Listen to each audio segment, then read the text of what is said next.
Alright, welcome back, Math 10-3. Today's lesson is the beginning of Chapter 8. Chapter 8, we're talking about anything related to perpendicular angle, and at the same time we're mainly discuss about right angle triangle because the word right angle means perpendicular. One of the first lessons that we are going to learn is Pythagorean Theorem and how to apply the Pythagorean Theorem. So we're going to talk about chapter 8.1, which you can find on page 214 of your workbook, and chapter 8.2 later. So what is a Pythagorean theorem? So basically, from my knowledge, came from Old Greek.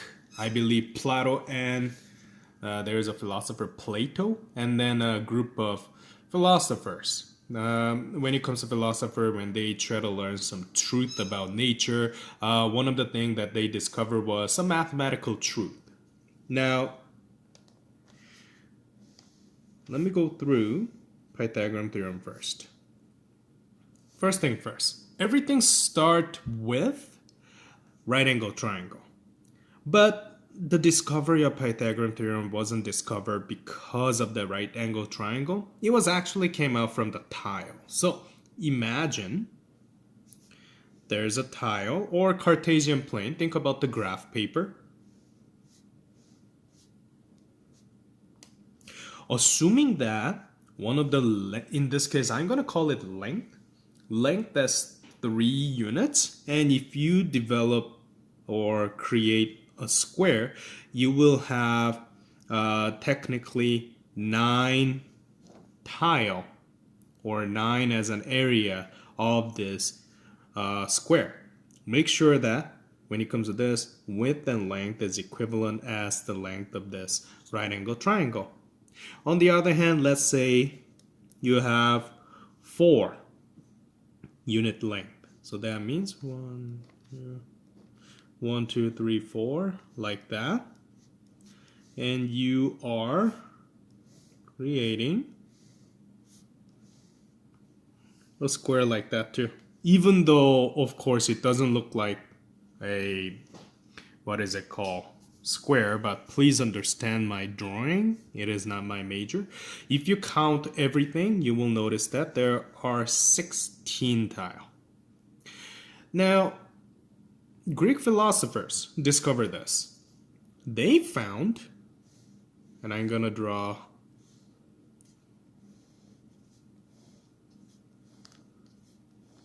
a relationship. They found that if I have 9 tile on the left side because of that unit length 3 and 4 unit length give me 16 tile, and how much do we need on the remainder? Now we know it as a hypotenuse, and they found that it is 25 tile, which means it is 5. So they try to understand this 3, 4, 5 relationship. So long story short, this is a formula that they developed.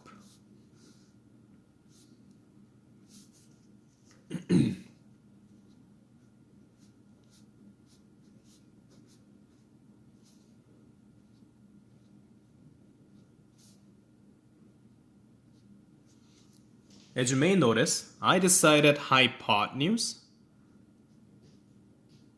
which is basically the longest side of a right angle triangle, as C. And then when it comes to any other two sides, like length as A, width as B, something like that, A, B, C. They found a relationship that if I square the hypotenuse length, that is always equivalent to the rest of the sides squared number, but we need to sum of those. So Pythagorean theorem basically talk about the relationship between hypotenuse and the rest of the two sides. But apparently they need to be squared and added. Fortunately, And hopefully this is not a new thing to you because we learned about this in grade 8 and 9 too. This defines Pythagorean theorem. So without further ado, let's do some example of page 215. So the first question talk about how can you show Pythagorean theorem using, example number 2.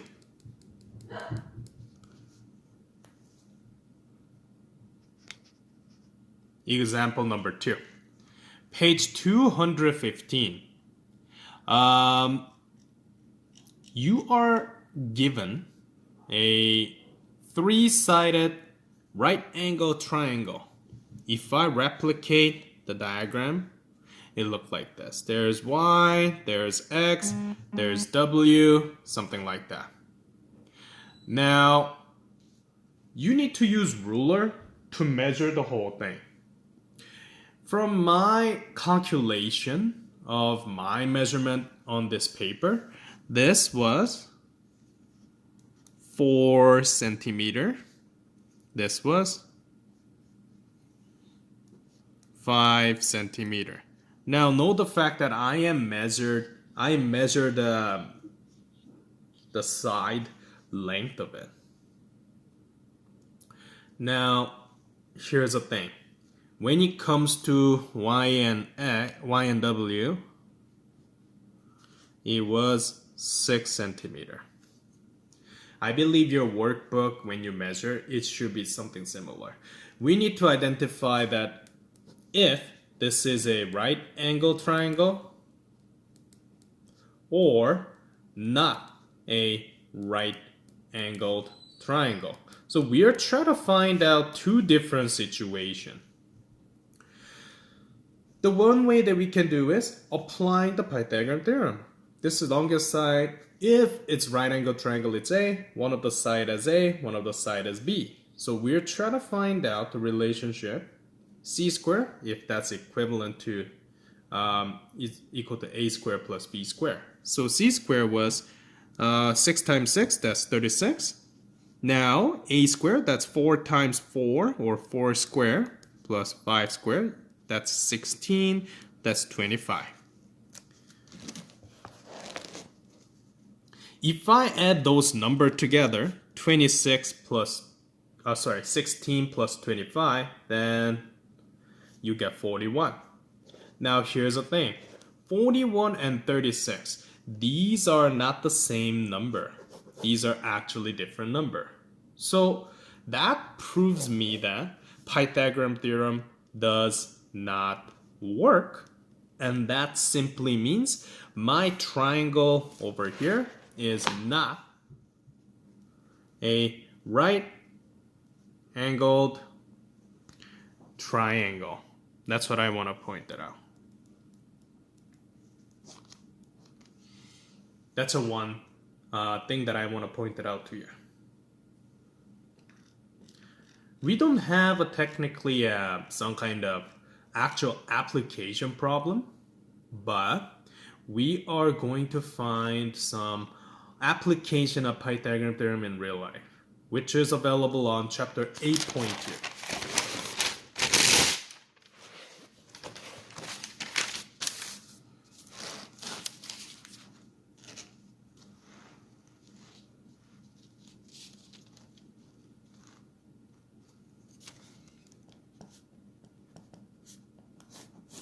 Chapter 8.2 is available on page 218. And the title is Applying the Pythagorean Theorem. Without further ado, I'm going to go with one of the class example on page 218. It's example number 1. Beth, a carpenter, requires to estimate the length of diagonal across a wooden post. How can she estimate without measuring? So here's the thing. Although the question talk about estimation, if you don't mind, I'm gonna do some actual calculation. First of all, you have four sides that has equal length. And the question is, we're trying to find out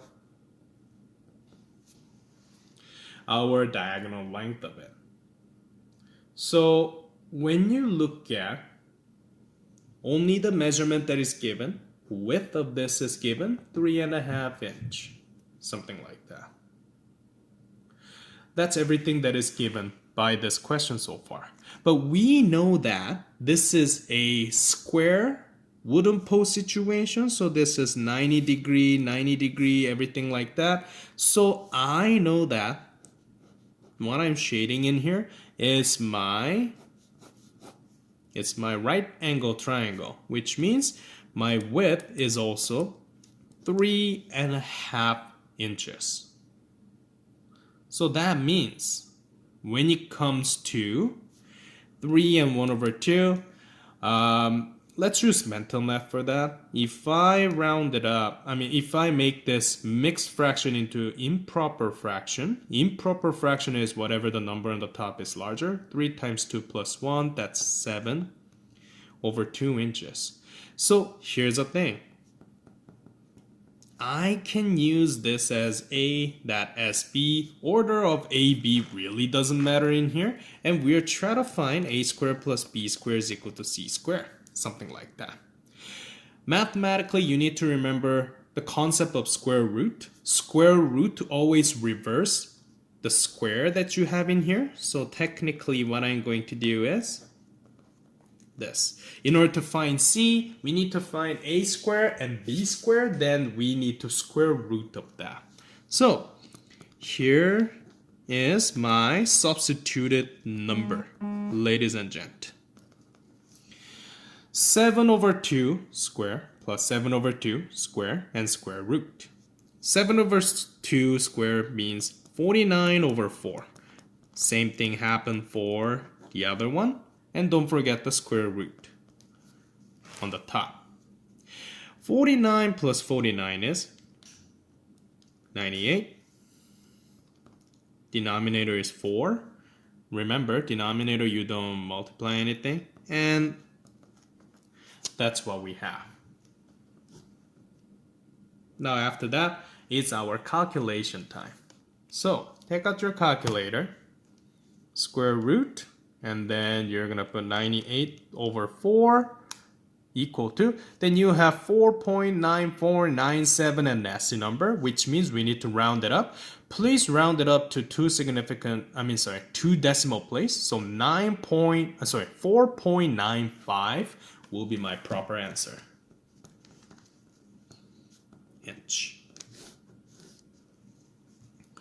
And ladies and gentlemen, that is the answer of example number 1 on page 218. I know that technically this is not an estimated answer, but I would like to do actual calculation because, to be fair, most of the students who have my Math 10-3, you guys will probably go to the trade that involve actual measurement in the field, and you may want to be accurate as possible. Other example number 2, which is our last example for today. It is available on the next page, page 219 of your workbook. Jesse's grandfather led us 125 meter of kite string and is holding the reel 1 meter above the ground. Jesse is standing 75 meter away, directly underneath the kite. How far above the ground is the kite? So generally my step 1 is I draw the situation, but I'm gonna draw using triangle, right angle triangle to be honest. So example number 2 talk about kite. So when you think about kite has the string that is attached and a person generally make it fly, and this kite is basically, we don't know how far above the ground, so that's my question mark over here. However, this is where we have a grandfather who's holding the kite, so that's a grandfather, and Jesse is somewhat away from the grandfather, which I believe the question give you as 75 meter. However, Jesse can directly see the kite, this is a kite, on above the ground, and that is 125 meter. Now our job is finding this height. How much do we have? Now here's the easiest way you can do. Step 2. Identify. And when I say identify, it's identify each side. So we know that 125, anything diagonal part of right angle triangle, the longest side is known as hypotenuse. So I can put that as C. Maybe I can put that as A, and height, let's put it as B. It doesn't matter which alphabet that you use. And then what I'm going to do? Substitute those in a formula, which is a step 3, formula. So when it comes to formula, here's what you have. C squared is equal to A squared plus B squared. But the thing is, I want to find out B. So I need to make it B is equal to something. So isolation skill is required. A and B, they are basically adding. So we need to do opposite operation. Subtract by A squared on both sides. Then, as you may know, these two will be gone. And if I rewrite it, you will have B squared that is equal to C squared minus A squared. It's not done for the manipulation of the formula because you have to put square root on everything. So B is equal to C squared minus A squared and square root on the top. Then I can punch some number in. 125 squared minus 75 squared, then square root on it. So that means, and I'm going to use my calculator, square root 125 square minus 75 square, bracket close, you will have 100 as an answer. Don't forget the unit, it is a measurement, so 100 meter is my answer. That's a fancy way of saying kite is located 100 meter above.